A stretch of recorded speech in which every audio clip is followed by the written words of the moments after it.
चलो भाई, video and voice clear है। चलिए सभी को वीडियो एंड वॉइस क्लियर है। चलिए सभी को वीडियो एंड वॉइस क्लियर है। धीरे धीरे क्लास में जुड़ जाइए सब लोग, है ना। चलिए वीडियो एंड वॉइस क्लियर है सभी को। आप सभी को वीडियो एंड वॉइस क्लियर है।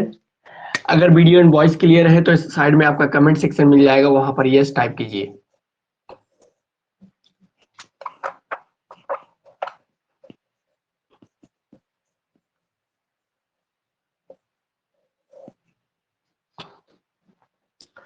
चलिए बाकी लोग भी जुड़ जाइए धीरे धीरे, फिर मैं इस सेशन को लेकर आगे बढ़ूंगा। चलिए वीडियो एंड वॉइस क्लियर है। संत भाई वीडियो क्लियर है। सुमित भाई वीडियो एंड वॉइस क्लियर है। चलिए आप सभी को वीडियो एंड वॉइस क्लियर है। Okay, no sir, yes sir, yes sir. चलिए आप अपने तरफ से भी थोड़ा सा नेटवर्क का थोड़ा सा इशू हो सकता है ना। तो कभी कभी मेरे तरफ से भी डिस्टर्ब करता है, कभी कभी आपके तरफ से भी। तो फिलहाल अगर ठीक है, अगर बाकी लोगों को दिख रहा है, इसका मतलब आपके नेटवर्क में प्रॉब्लम होगा, है ना। अगर 5 लोग जुड़े हैं, अगर 4 आदमी को दिख रहा है मेरा क्लास, तो इसका मतलब आगे जो है आप लोगों का डिस्टर्ब भी हो सकता है। बीच बीच में मेरा भी होता है, ऐसा बात नहीं कि मेरा भी नेटवर्क के रहता है। तो कुछ लोग नए स्टूडेंट थे जो कि बोल रहे थे सर कि ऑनलाइन क्लास दीजिए, कुछ समझ में नहीं आ रहा है एमसीक्यू। तो इसलिए मुझे लगा कि एक क्लास देना चाहिए आप लोगों को, इसलिए मैं स्टार्ट किया हूँ। लेकिन ऐसे भी जो है आपका एग्जाम जो है, फाइनल ईयर का जो एग्जाम होना है, वो आपका अप्रैल में माह में होना है ना। तो आपका जो है बहुत समय है, लेकिन ओके ठीक है। लेकिन आपका जो फर्स्ट टर्म का एग्जाम है वो आपका दिसंबर में कंडक्ट होने की लगभग जो है संभावना तय है। और इनको लेकर सिर्फ और सिर्फ मैं आपको एमसीक्यू का प्रैक्टिस करा रहा हूँ बहुत अच्छे से। आप जो है मेरे क्लास को फॉलो कीजिए, सवाल उससे बाहर जो है नहीं आएगा, है ना। तो आपका जियोलॉजी में जो पढ़ चुके हैं उनको थोड़ा सा क्लास बोरिंग लग सकता है, लेकिन बोरिंग की बात नहीं है, आपका रिवीजन होगा। जिनका फर्स्ट क्लास है ना, वो क्लास को जो है गौर से सुनेंगे, देखेंगे। और जिस पॉइंट में भी पढ़ाने के दौरान, जिस पॉइंट में भी आपको समझ में नहीं आएगा, आप वहां पर इंडिकेट करते हुए जरूर बोलेंगे कि सर इस पॉइंट में मुझे समझ में नहीं आएगा। मैं उस क्लास को हर तरह से आपको समझाने का प्रयास मैं करूंगा, है ना। और मैं हमेशा के लिए आपको एक बात कह रहा हूं कि आप रटने के चक्कर में ना रहे, है ना। कंसेप्ट को समझिए, कंसेप्ट को समझिए। चीज तब क्या होगा कि आपके माइंड में कंसेप्ट अगर माइंड में क्लियर रहेगा, तो कोई भी चीज आपके माइंड में जो है लॉन्ग टर्म के लिए वो बैठ जाएगा और याद करने में दिक्कत नहीं होगा। ठीक हो गया सर। ये पीडीएफ मिलेगा ना सर जो अभी लिखेंगे? भाई ये जो क्लास है, ये मैं बेसिक क्लास से स्टार्ट कर रहा हूँ, है ना। तो जिनको हो सकता है इनमें आपका जो है पीडीएफ मिलता है क्लास का, समझ में आ रहा है। तो ऑलरेडी मैं बहुत सारे को नोट सेंड कर दिया हूँ, शायद कुछ नए स्टूडेंट को आई थिंक अगर नहीं सेंड किए हैं तो मैं सेंड कर दूंगा, है ना। पीडीएफ मिलेगा आपको, नोट्स मिलेगा। तो चलिए नोट्स को लेकर टेंशन नहीं लेना है, आपको नोट्स मिलेगा। तो यहाँ देखिए जियोलॉजी में क्लास 12th के अगर बारे में बात करें, तो इसमें आपका 4 ब्रांच पढ़ना पड़ता है। कितना ब्रांच? 4 ब्रांच। 4 ब्रांच पढ़ना पड़ता है। थोड़ा सा मैं इंक डाल लेता हूँ, जिनको पता है वो जो है कमेंट सेक्शन में टाइप कीजिए, चारों ब्रांच का नाम लिखिए। मैं थोड़ा सा आपको टाइम देता हूँ, जो पढ़ चुके हैं वो चारों ब्रांच का कमेंट सेक्शन में नाम लिखिए।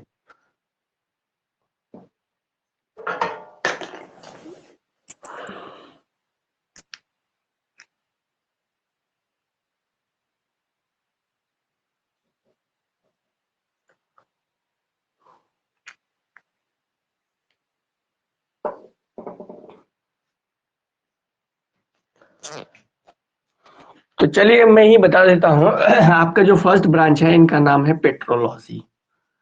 पेट्रोलॉजी हिंदी और इंग्लिश मीडियम दोनों को जो है मैं एक साथ पढ़ाता हूँ, है ना। इसको लेकर आपको टेंशन में नहीं रहना। पेट्रोलॉजी इकोनॉमिक्स स्टडीग्राफी, चलिए बिल्कुल सही। तो पेट्रोलॉजी फर्स्ट ब्रांच का नाम है, जिसे हिंदी में आपका शैल विज्ञान कहा जाता है।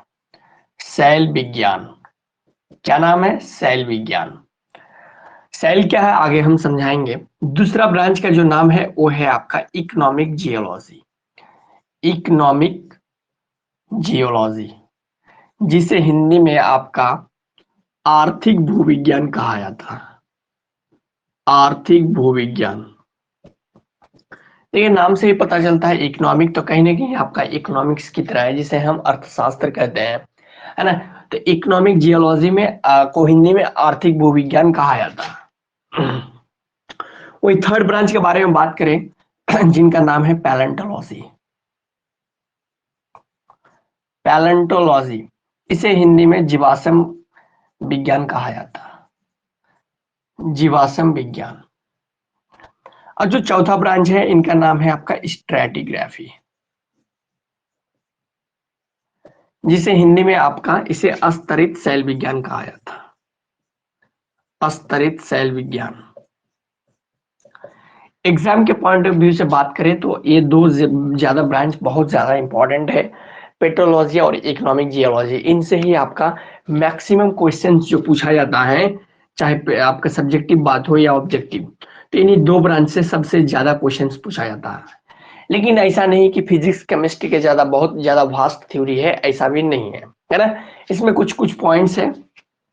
लेकिन जैकबोर्ड, आप जानते हैं कि जैकबोर्ड जो है इनमें बहुत बड़ा फॉल्ट है जैकबोर्ड के अंदर। ये क्या है कि अब तक आपका जियोलॉजी का सिलेबस रिलीज नहीं किया है ना। और ना ही कोई भी पिछला प्रीवियस सेशन आप उठा के देख लीजिए, इसमें आपका ना तो आपका मॉडल सेट रिलीज करता है, ना ही आपका जैकबोर्ड की तरफ से सिलेबस रिलीज करता है। फर्स्ट टर्म में कौन सा आएगा सर? देखिए यही तो समस्या है ना, कि अगर मान लीजिए जैकबोर्ड एग्जाम कंडक्ट करवा रहा है ना, जैकबोर्ड आपका एग्जाम कंडक्ट करवा रहा है और मैं कोई जैकबोर्ड का कोई मेंबर नहीं हूँ, है ना, जैकबोर्ड का मैं कोई मेंबर नहीं हूँ, तो मुझे भी जो है मैं भी कंफर्म आपको नहीं बता सकता हूँ कि इसी टॉपिक से आपका आएगा। जैसे आपका 25% रिड्यूस सिलेबस करके बाकी का आपका जो है, जैसे आपका क्या है कि साइंस में मान लीजिए 16 चैप्टर है, तो दे दिया कि 8 चैप्टर फर्स्ट टर्म में होगा और सेकंड टर्म में 8 चैप्टर पूछा जाएगा। लेकिन जब जियोलॉजी का सिलेबस ही रिलीज नहीं हुआ है तो कंफर्म मेरे तरफ से भी बताना जो है मुश्किल हो जाता है। लेकिन इसलिए मैं क्या करता हूं कि चारों ब्रांच का ही आपको मैं स्टडी करा दे रहा हूं। यानी आपका जो तैयारी मैं आप लोगों को करवाया वो सेकेंड ईयर को भी ध्यान में रखते हुए करवाया, है ना। तो आपको जो है मैं सेकेंड ईयर को भी ध्यान में रखते हुए मैं आप लोगों को क्लास में पहले भी बता चुका हूं कि अभी जो पढ़ रहे हैं, मैं जो आपको सब्जेक्टिव पढ़ा रहा हूं वो आपका फाइनल ईयर के एग्जाम में काम आएगा, जो आपका अप्रैल माह में कंडक्ट होगा एग्जाम। लेकिन जैसे ही आपका थ्योरी सेशन खत्म हो जाएगा एमसीक्यू प्रैक्टिस सेशन जो स्टार्ट करेंगे वो आपका जो है फर्स्ट टर्म के एग्जाम को ध्यान में रखते हुए। तो आप यदि एमसीक्यू पढ़ रहे हैं, जो भी मैं पढ़ा रहा हूं, तो आपका फर्स्ट टर्म का एग्जाम कंप्लीट हो जाएगा। यदि आप जो सब्जेक्टिव वाले पोर्शन है नोट्स में उनको आप यदि याद करते हैं तो आपका फाइनल ईयर का एग्जाम भी इंक्लूड हो जाएगा, उसमें कंप्लीट हो जाएगा, है ना। तो इसलिए जो है आप ये नहीं दिमाग में रखिए, मैं जो भी आपको एमसीक्यू सेंड कर रहा हूं उनका आप प्रैक्टिस कीजिए, फर्स्ट टर्म कंप्लीट हो जाएगा। जो मैं आपको नोट्स प्रोवाइड कर रहा हूं वो आपका फाइनल ईयर के एग्जाम कंडक्ट कवर हो जाएगा, है ना। तो पार्टिकुलरली मेरे तरफ से ये कहना संभव नहीं है कि आप पेट्रोलॉजी और इकोनॉमिक जियोलॉजी पढ़ लिए इसी से आपका क्वेश्चन आएगा, ऐसा नहीं है। जैकबोर्ड की तरफ से अगर एक और मैं बात बोलूं तो जैसे आपका ये 4 ब्रांच है, लेकिन जैकबोर्ड क्या करता है, कभी कभी ये 4 ब्रांच से हटके भी कुछ सवाल पूछ देता है ना। कुछ सवाल जो है पूछ देता है, तो इसलिए जैकबोर्ड की तरफ से जो है खास करके जियोलॉजी के प्रति बहुत बड़ा फॉल्ट है। इसलिए इनका ना मॉडल सेट रिलीज होता है। पिछले बार जो 40% सिलेबस का जो कटौती हुआ था, सिलेबस भी रिलीज किया गया था, वो भी बहुत बाद में किया गया था, समझ पा रहे हैं। तो आपका 25% सिलेबस यानी क्या छोड़े क्या ना छोड़े, इसलिए जो है मैं सभी जो आपका ज्यादा मोस्टली जो इम्पोर्टेंट्स है मैं आप लोगों को कवर कराया हूं, है ना। तो चलिए पेट्रोलॉजी, इनसे ही आपका 70 नंबर का थ्योरी पूछा जाता था और 30 नंबर का प्रैक्टिकल। लेकिन इस बार क्या है कि 20 नंबर का कॉलेज की तरफ से इंटरनल असेसमेंट रहेगा और 40-40 करके आपका 80 नंबर का थ्योरी पूछा जाएगा फर्स्ट टर्म और सेकंड टर्म के एग्जाम को लेकर। रिजल्ट आप लोगों का बहुत अच्छा बनेगा, टेंशन नहीं है। पहले 40 नंबर का तैयारी कर लीजिए, इसको भूल जाइए। फिर यानी 40 नंबर का यानी एमसीक्यू वाले पोर्शन का मैं बात कर रहा हूँ, तो आपका फर्स्ट टर्म कंप्लीट हो जाएगा। बाकी 40 नंबर का अगर आप थ्योरी वाला सेशन याद कर लेते हैं तो आपका फाइनल ईयर एग्जाम कवर कर जाएगा, है ना। तो आपका जियोलॉजी में बहुत अच्छा नंबर आने वाला है। आप बस मैं जो भी कुछ करा रहा हूँ उनको आप पॉइंट टू पॉइंट माइंड में रखिए, यानी उसको प्रैक्टिस कीजिए, है ना। तो आपका चलिए सेशन को लेकर आगे बढ़ते हैं। तो ये जो दो जो ब्रांच है इनसे रिलेटेड ज्यादा क्वेश्चंस पूछा जाएगा। कुछ क्वेश्चन हो सकता है कि आउट ऑफ सिलेबस भी रहे, यानी 4 ब्रांच के अलावा। इसलिए मेरे एमसीक्यू के स्टेट में कुछ क्वेश्चन ऐसे भी देखेंगे जो कि ब्रांच से हटकर भी है ना। तो मैं इंपॉर्टेंट जो भी है मैं इंक्लूड कर देता हूँ। तो सबसे पहले यहाँ जो है पेट्रोलॉजी देख पा रहे हैं। पहला ब्रांच मैंने आप लोगों को पेट्रोलॉजी पढ़ाया था, लेकिन पेट्रोलॉजी आप 4 ब्रांच को पहले माइंड में बैठा लीजिए। Petrology, economic geology, palaeontology and stratigraphy, है ना। तो चलिए सेशन को लेकर आगे बढ़ते हैं।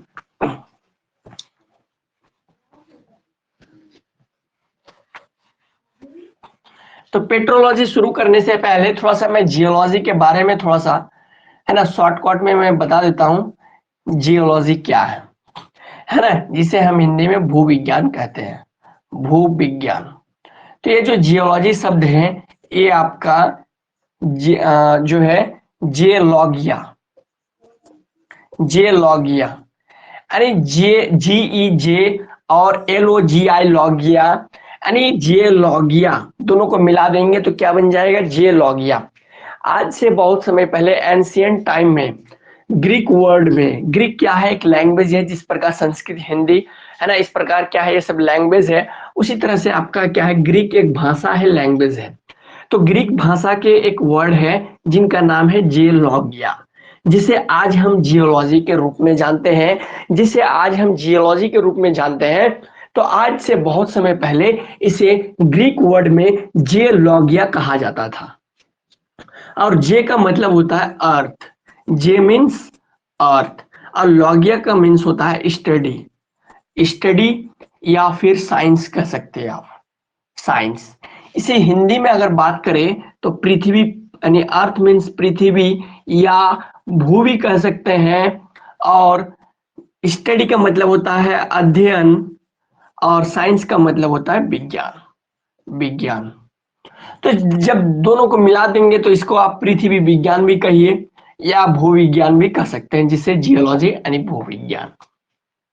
इसका मतलब कि geology is also called earth science, मतलब कि हम जियोलॉजी को अर्थ साइंस भी कह सकते हैं, भूविज्ञान को हम पृथ्वी विज्ञान भी कह सकते हैं। समझ पा रहे हैं।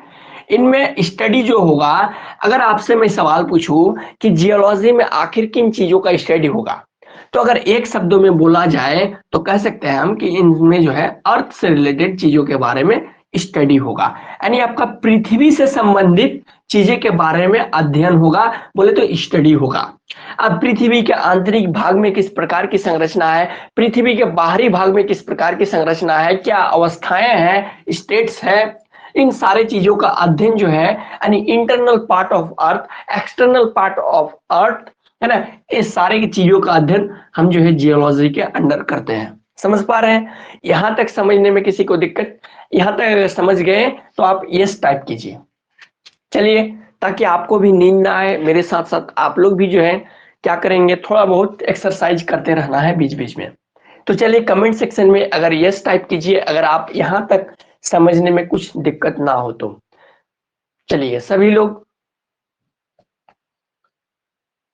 वेरी गुड, चलिए वेरी गुड। तो अब जो है अब जो है जियोलॉजी के फादर कौन है ना। तो जियोलॉजी के फादर के बारे में बात करें या ऑरिजिनेटर के बारे में बात करें, यानी जिसे पिता कहा जाता है, भूविज्ञान का पिता कहिए या जनक कहिए, तो आपका एक नाम आता है जिनका नाम है जेम्स हटन, जेम्स हटन, है ना। जेम्स हटन, जेम्स हटन एक साइंटिस्ट हैं। इनका जन्म जो है स्कॉटलैंड में हुआ था 1726 में मृत्यु हुआ था 1797 में, है ना। तो चलिए आपका इनसे रिलेटेड क्वेश्चंस ये नहीं रहेगा कि जेम्स हटन का जन्म कब हुआ, इस तरह के क्वेश्चंस नहीं रहेगा, लेकिन जानना जरूरी है, बेसिक क्लास है। जेम्स हटन के बारे में अगर कहा जाए तो ये जियोलॉजी के भी बहुत बड़े एक्सपर्ट थे, विद्वान थे। जियोलॉजी के अलावा ये रसायन शास्त्र के भी बहुत बड़े जानकार थे। रसायन शास्त्र के अलावा ये कृषि विशेषज्ञ भी थे, यानी आपका एग्रीकल्चर एक्सपर्ट भी थे। एग्रीकल्चर एक्सपर्ट ही नहीं बल्कि इनके अलावा एक पेशे से एक डॉक्टर भी थे। समझ पा रहे हैं। तो कहा जाता है कि आखिर जेम्स हटन को फादर ऑफ जियोलॉजी क्यों कहा गया, यानी भूविज्ञान के पिता आखिर जेम्स हटन को ही क्यों माना गया। तो मान लीजिए एग्जाम्पल के तौर में, मान लीजिए आपने कोई एक प्रोजेक्ट स्टार्ट किया, है ना। तो कोई एक व्यक्ति जो है किसी प्रोजेक्ट को स्टार्ट किया, मान लीजिए वाटर सिस्टम इंजन, कि आपका गाड़ी में तेल जो है खत्म हो गया, आपने पानी डाल लिया, यानी वाटर सिस्टम इंजन रहेगा तो पानी से गाड़ी चलेगी। तो मान लीजिए आपने उसमें 20 साल दिमाग लगाया लेकिन सक्सेसफुल नहीं हो पाए।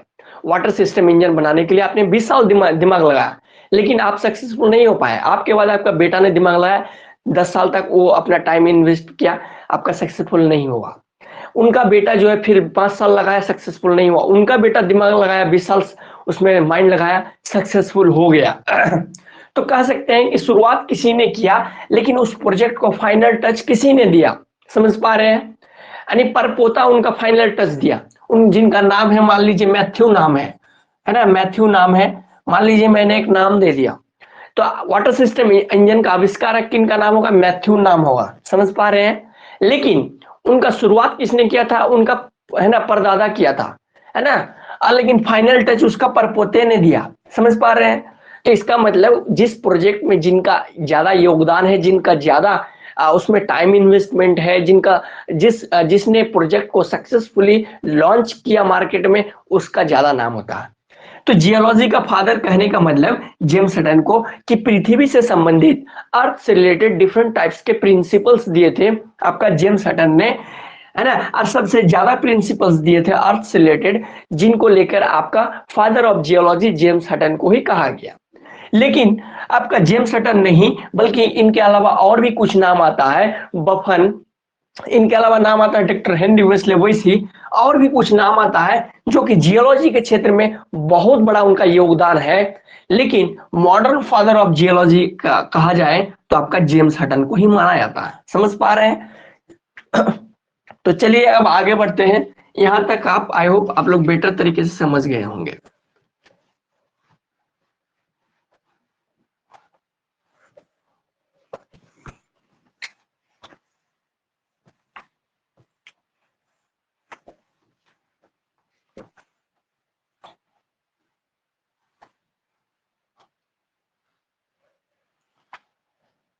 चलिए क्लास को लेकर आगे बढ़ते हैं, है ना।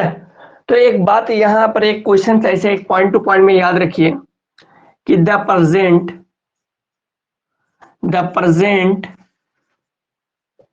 is the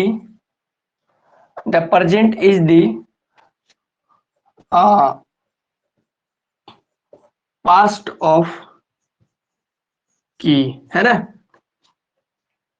the present is the past of की, यानी एक जो है कोटेशन है, इनको जो है जेम्स हटन ने ही दिया था, है ना, जेम्स हटन ने ही दिया था।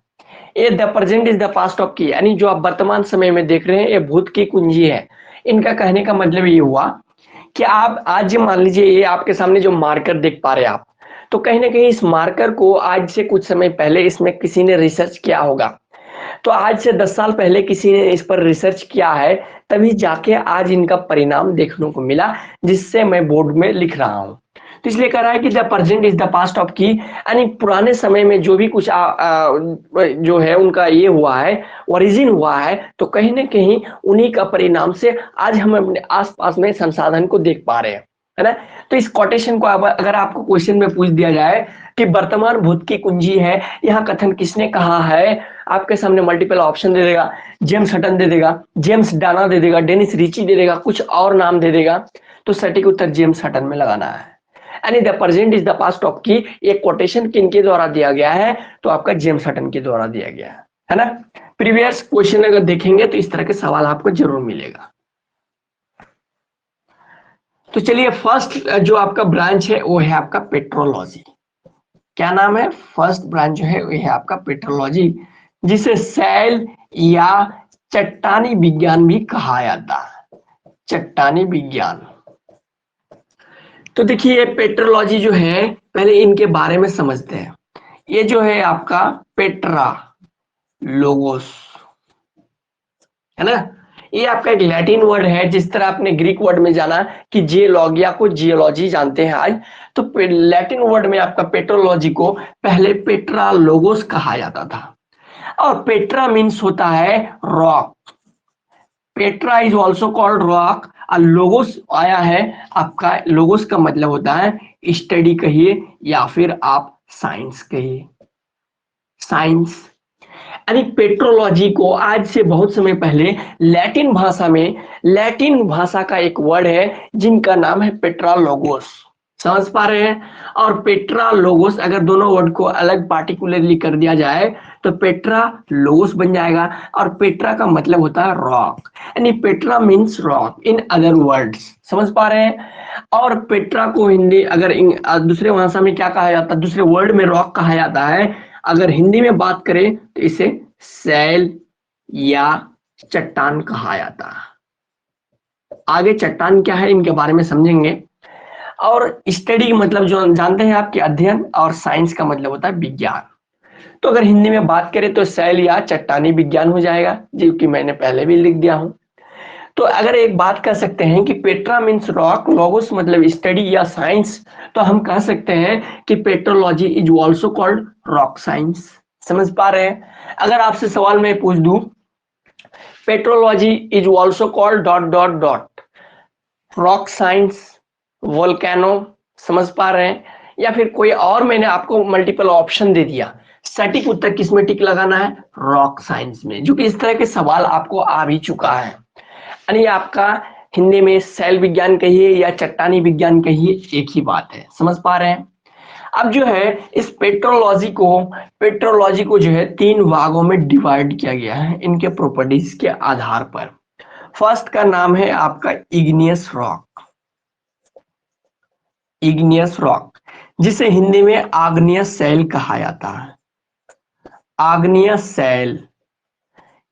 देखिए आपको कंफ्यूज नहीं होना है, इस शैल आए या मैं शैल लिखूं या चट्टान लिखूं, दोनों एक ही चीज है। समझ पा रहे हैं? शैल लिखे तो भी चट्टान समझना, चट्टान लिखे तो भी शैल समझना है ना। तो आपको किसी भी तरह से जो है कंफ्यूज नहीं होना है। दूसरा जो आपका भाग है, चलिए इनको मैं फर्स्ट लिख देता हूं। सेकंड नंबर जो टाइप है आपका पेट्रोलॉजी का, इनका नाम है सेडिमेंट्री रॉक। सेडिमेंटरी रॉक, जिसे हिंदी में अवसादी शैल कहा जाता। जो आपका थर्ड टाइप है पेट्रोलॉजी का, इनका नाम है मेटामॉर्फिक रॉक। मेटामॉर्फिक रॉक, इसे हिंदी में कायांतरित या रूपांतरित चट्टान भी कहा जाता है। रूपांतरित चट्टान। यानी petrology divided into three types. Petrology को तीन भागों में बांटा गया है। First type of petrology is igneous rock यानी आग्नेय शैल।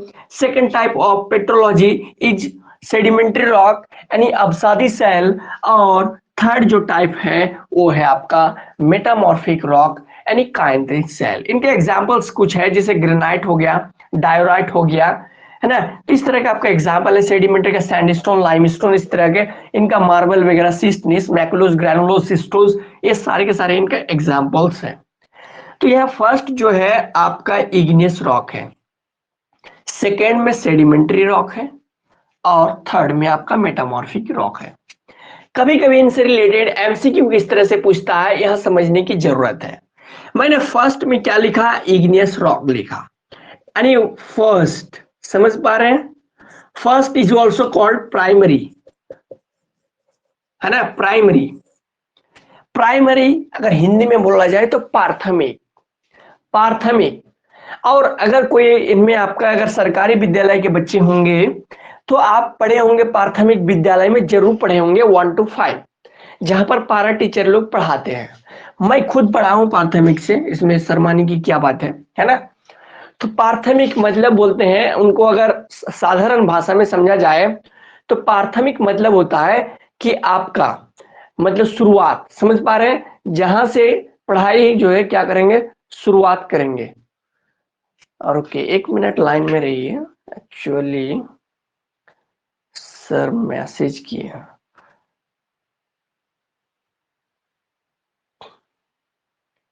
ओके,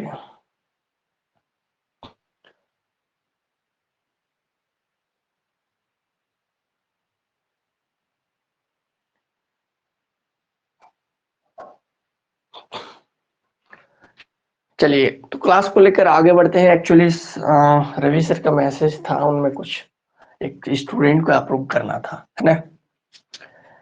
तो चलिए, और क्या, एक्चुअली मैं उसको अप्रूव कर देता हूँ, नहीं तो उसका भी क्लास छूट जाएगा। रुकिए, अभी मैं उनको अप्रूव कर देता हूँ, फिर आप लोग भी जो है सेशन में जुड़ जाइएगा।